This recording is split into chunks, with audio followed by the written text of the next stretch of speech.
Parents of Reddit, what is the creepiest thing a friend of your kid has done at your house? I grew up on a small dead-end street and we were the only ones with a pool, so we spent a lot of our summers in our pool. There was this one neighbor who weirded us all out. He was a hardcore druggie, and we found him passed out drunk in his pickup a lot. Well, his niece and nephew came to live with him, because their mom died. So they started swimming with us too. The girl was older than most of us and also larger. A few times she decided it would be funny to push a few of us underwater and hold us there, especially me, since I was the smallest and youngest. We stopped letting them come over after that. Perhaps not creepy, and not entirely my kid's friend. My friend's kid. She was in a bind and didn't have anyone to keep her kids after school, so I told her they could come home with my son and hang out while she finished up her first day at a new job. First, her younger son, Q, is a bit on the spectrum, so has quirks in general. He hadn't been over before, but we had hung out many times, and he looked up to my son as a favorite friend, and the older son was good friends with my kid. We live in a crappy apartment in a very nice part of town, and Q acted as though he had never ever been inside an apartment. Many times he expressed how little it was, and how he couldn't believe that people in our neighborhood could have an apartment.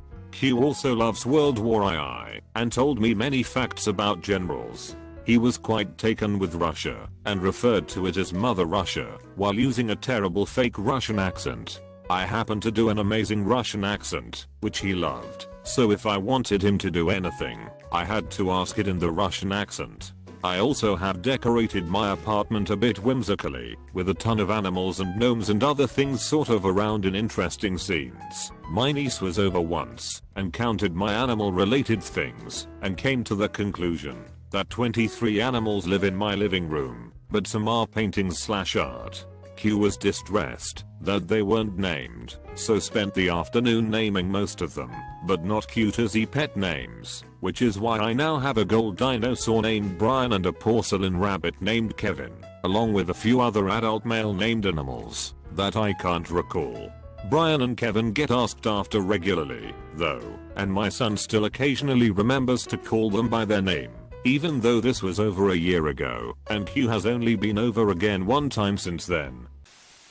For my daughter's birthday, which is in April, I typically invited her whole class to her birthday party. Each year the party was usually a cookout, and I would get a kiddie pool set up, and we always had a swing set, and trampoline as well as yard games and toys. The kids would come over typically around 1 or 2 p.m. and stay a couple hours, eat, have some cake, play games, open presents and then leave. One year, when she was 9, a girl from her class was dropped off like all the rest and her mom said to have her call when the party was over and someone would pick her up. This particular year it happened to be spring break that week, so there was no school. The party ended, we called the various parents to pick up their kids and this particular child. We had to leave voice messages. Hours passed, all the children save that one had long since left. We continued to call and leave messages that all went unheeded. Night fell, so we loaned her some PJs, and it turned into a sleepover.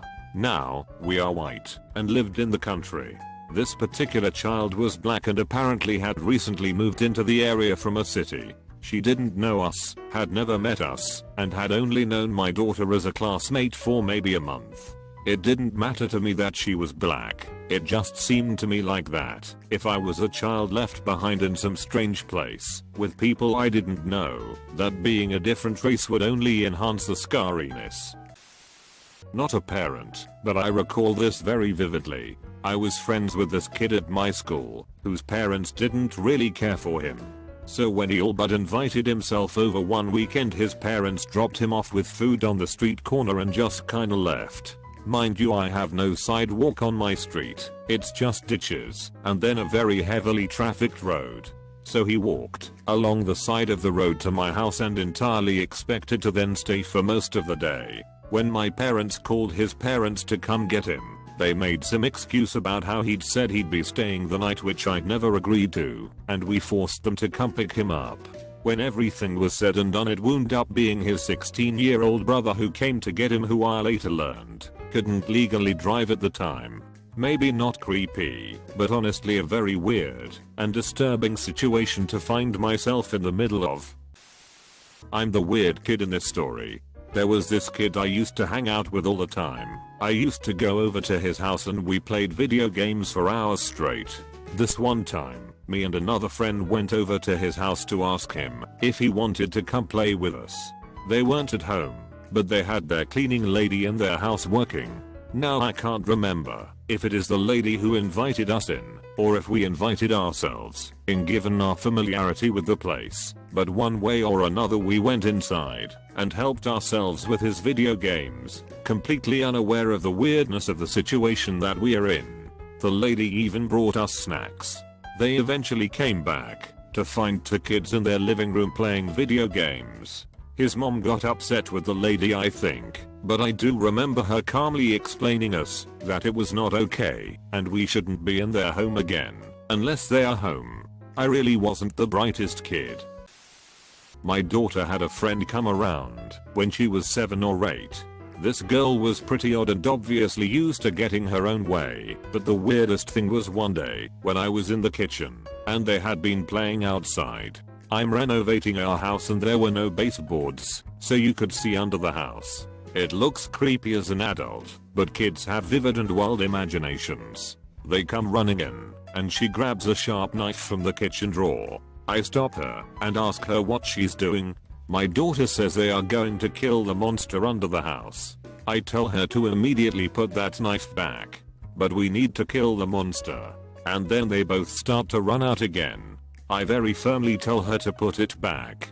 Now, she does. We told her mother about it, but she is not very good at the whole parenting thing. I shudder to think what could have happened. Not a parent, but this happened when I was about 11 or 12. I was sleeping over at a friend's house, let's call him Joe, and there was another friend staying over, Tom. Joe and I were upstairs in his room playing Xbox at like 10 PM. Went down to the kitchen to get a glass of water and see Tom sitting on a couch in the dark staring blankly at nothing. I was like, UHH, what are you up to, man? And he just straight up looks me in the eye and goes, I'm talking to my grandma.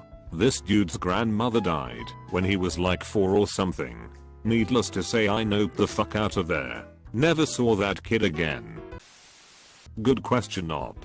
I haven't had any real creepy incidents as a parent yet, apart from the odd random friend exploring the house and finding their way in our bedroom, but I'm planning a camp out sleepover for my 11 years old soon.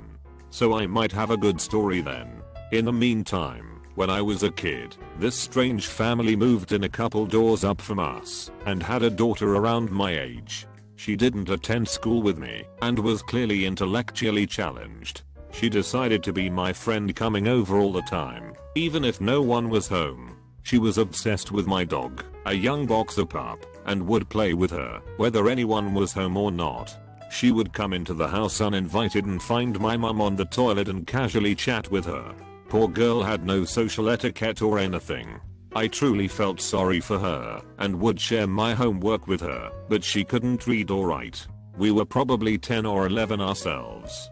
Anyway, after about 6 months, my mum was fed up with this girl coming and going and making herself at home. So mum approached her parents and tried to find out what the deal was. Mum could see an abused child a mile away and decided to call CPS. They were investigated and the girl was taken into emergency foster care. Mum couldn't take her in due to the proximity of her parents. Turns out they had been prostituting their daughter out to pay for their alcohol and she hadn't been in school since year 2. It was so horrific. We found out shortly after their landlord was evicting them for no rent payment. We received a death threat in our letterbox for my puppy, literally stating that since we took her daughter they were going to take something of ours. Police had to evict them, and 1 week after that, my little pup Jeddah went missing.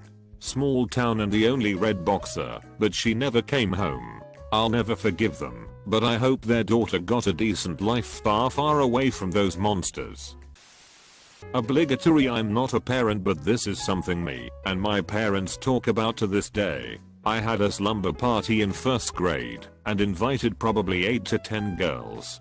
Can't remember how or why, but we all ended up in the bathroom. One of the girls has to use the bathroom, so we all walk out, except one girl. She stood there and shit on my bathroom wall, right in front of the other chick. Her excuse? The other girl was on the toilet and she couldn't hold it. Girl was a fucking weirdo to begin with. She ended up being my roommate last year and was just as fucking strange and 10 times more. Nope, not this child. She was happy as a lark. Day 2 morphed into day 3. We continued on life, now with an extra child. We continued to leave messages on the only contact number we had. We went shopping, out to eat, carried on with our lives. The girl said she didn't know people lived like this, out in the country. By day 5, we had debated on calling the police and reporting her as abandoned. We decided to try to find her house. She knew approximately where she lived, so we went and drove around and around the neighborhood until she recognized her house. An older brother was there and he let her in and didn't really say much of anything. The next day, her mom rolls up in the yard with the girl and 3 of her younger siblings. We had apparently forgotten her swimsuit when we took her home.